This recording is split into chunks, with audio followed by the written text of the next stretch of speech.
నమస్కారం, నేను మీ షణ్ముఖ్. ఈరోజు మనమందరం పొలిటికల్ అనలిస్ట్ మధుసూదన్ రెడ్డి గారు ఉన్నారు. నమస్కారం మధుసూదన్ రెడ్డి గారు. నమస్తే. తెలుగుదేశం పార్టీ రాష్ట్ర అధ్యక్షుడు అచ్చెన్నాయుడు గారి పైన ఈఎస్ఐ కుంభకోణం కేసులో వైద్య పరికరాలు కొనుగోలు సంబంధించిన కేసు విషయంలో అవినీతి నిరోధక శాఖ అభియోగ పత్రం దాఖలు చేసింది.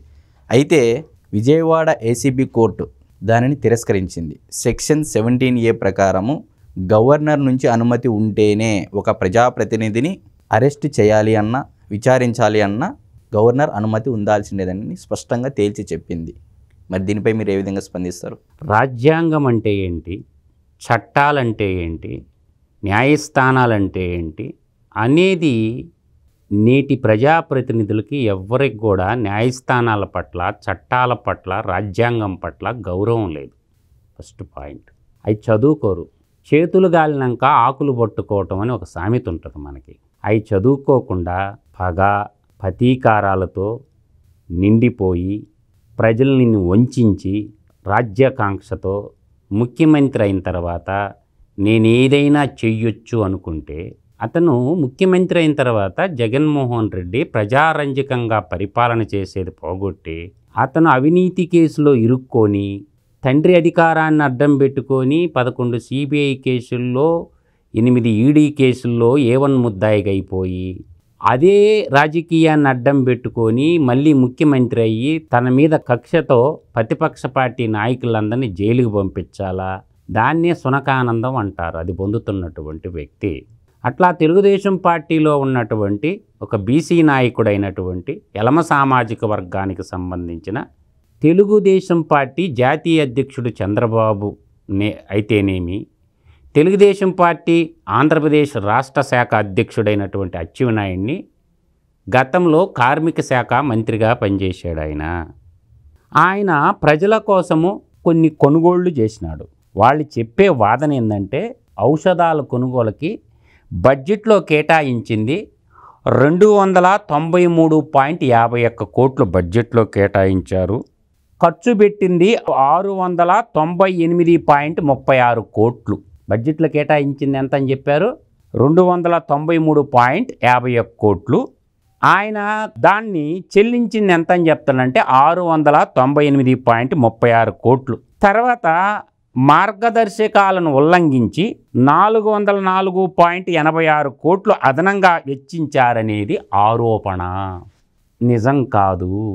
ఏసీబీ అధికారులు, అవినీతి శాఖ అధికారులు అచ్చెన్నాయుడు మీద కేసు పెట్టి 2020 జూన్ 12న అరెస్ట్ చేసింది. అతనికి ఫైల్స్ ఆపరేషన్ జరుగున్నా రక్తం కారుకుంటూ విచిత్రంగా పోయి అతన్ని అరెస్ట్ చేసింది. తర్వాత అచ్చెన్నాయుడు గారు హైకోర్టుకి వెళ్ళారు. హైకోర్టుకి వెళితే ఏ ఒక్క సాక్షి వాంగ్మూలం ఇవ్వలేదని, అందుకు ఆధారాలు ఏసీబీ సేకరించలేదని హైకోర్టు పేర్కొన్నది. ఆగస్టు 28న అచ్చెన్నాయుడికి బెయిల్ మంజూరు చేసింది. ఇది కేసు. అర్థమవుతుందా? ఇప్పుడు ప్రతి ఓడి మీద ఒక కేసు పెట్టేది, ముందు అరెస్ట్ చేసేది, జైలుకి పంపించేది, ఈ తతంగం నడిపిస్తున్నారు. న్యాయ వ్యవస్థ ఈ విధంగా ఉండకూడదు. ఏదైనా ఒక వ్యక్తి మీద ఆరోపణలు చేయటం సహజం. అధికారం ఉన్నోళ్ళు కేసులు ఎఫ్ఐఆర్ చేయటం సహజం. ఎఫ్ఐఆర్ చేయంగానే అరెస్ట్ చేయకుండా ముందు నేనంటుండేది ఏంటంటే దాని మీద కోర్టు ద్వారా విచారణ జరిపి దాంట్లో లోతుపాతులకు వెళ్ళి అవినీతి జరిగి ఉంటే అప్పుడు అరెస్ట్ చేస్తుంటే విలువ ఉంటుంది. పోలీసు వాళ్ళు ఏం చేస్తున్నారంటే రాజకీయ నాయకులతోటి చేతులు కలిపేసి వాళ్ళకు ప్రత్యర్థులైన వాళ్ళందరిని అరెస్ట్ చేయటం పని బాట లేకుండా పెట్టుకున్నారు. కాబట్టి కాన్స్టిట్యూషన్కు సంబంధించినటువంటి పరిపాలనా వ్యవస్థ, శాసన వ్యవస్థ, న్యాయ వ్యవస్థ, ఈ 3 వ్యవస్థల్లో న్యాయస్థానాలు అనే కానీ లేకపోతే వీళ్ళు కాల్చి చంపినా చంపుతారు వీళ్ళు మనుషుల్ని. కాబట్టి ఇప్పుడు సెక్షన్ 17A అనేది అమెండ్మెంట్. క్రిమినల్ ప్రొసీజర్ 1873లో తయారు చేసిన బ్రిటిష్ చట్టాన్ని దాన్ని అమెండ్మెంట్ చేశారు. ఆ చట్టాన్ని ఏమని? Public servant. పబ్లిక్ సర్వెంట్ అంటే ఎవరు? ఐఏఎస్, ఐపీఎస్, ఐఆర్ఎస్, ఆర్డీఓలు, మండల magistrate, MRO, divisional magistrate, RDO, district magistrate, collector, ఇట్లా ప్రజలకు సేవలు అందించేటటువంటి వాళ్ళు పీపుల్ రిప్రజెంటేషన్, ప్రజలందరికీ సేవ చేసేవాళ్ళు, ఎమ్మెల్యేలు, ఎంపీలు, మంత్రులు, గవర్నమెంట్ ఉద్యోగస్తులు అందరూ కూడా పీపుల్ సర్వెంట్స్గా వస్తారు. వీళ్ళు ఏదన్నా అవినీతి కానీ చేసి అవినీతి ప్రక్రియకి పాల్పడి ఉంటే కాంపిటేటివ్ అథారిటీ, దీనికి హెడ్ బాస్ ఎవరు?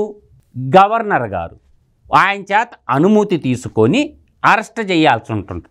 అదే సవరణ చేసింది సెక్షన్ 17A.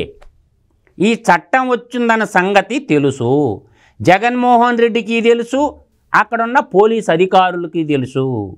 వీళ్ళందరూ ఏంటంటే అవినీతికి నిరోధక శాఖ వాళ్ళు అత్యుత్సాహం తనకు అనుకూలమైన అధికారులను పెట్టుకొని 2014, 2019 మధ్యలో ఈ అవినీతి జరిగింది అని చెప్పి అరెస్ట్ చేయడం జరిగింది.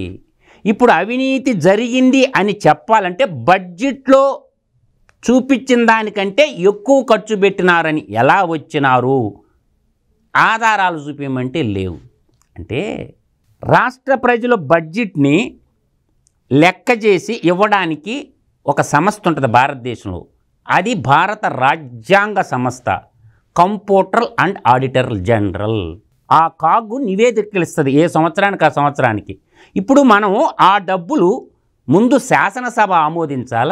బడ్జెట్లో శాసనసభ ఆమోదించిన ప్రతి పొద్దు శాసనసభలో ఆమోదించాల్సి మాకు దీంట్లో బేషరతులు ఏం లేవు. తర్వాత ఆ శాసనసభ ఆమోదించినటువంటి పొద్దుల్ని అధికారులు, ఎగ్జిక్యూటివ్ బాడీ, పరిపాలనా వాళ్ళు ఖర్చు పెడతారు. అధికారులే ఖర్చు పెడతారు. మంత్రుల చేతులు చెక్ పవర్ ఉండదు, పాడు ఉండదు. చీఫ్ సెక్రటరీ చేతిలో, ఆయా శాఖల కార్యదర్శి చేతిలో ఉంటుంది. అర్థమవుతుందా? ముఖ్యమంత్రి సంతకం ఏముండదు. కాకపోతే వీళ్ళు శాసనాన్ని తయారు చేసే వరకే అసెంబ్లీ పని. ఎగ్జిక్యూటివ్ బాడీ అంటే అధికారులందరూ ఏం చేస్తారంటే దాన్ని ఖర్చు పెడతారు. శాసనసభ తయారు చేసుకున్నటువంటి ఏమేమి ఆర్డర్ 1 by 1, రోడ్లకి ఎంత, డ్యాములకి ఎంత, హెల్త్కి ఎంత, కొనుగోలు ఎంత, పరికరాలు ఎంత, ఔషధాలు ఎంత, ఒక ఆర్డర్ ఉంటుంది.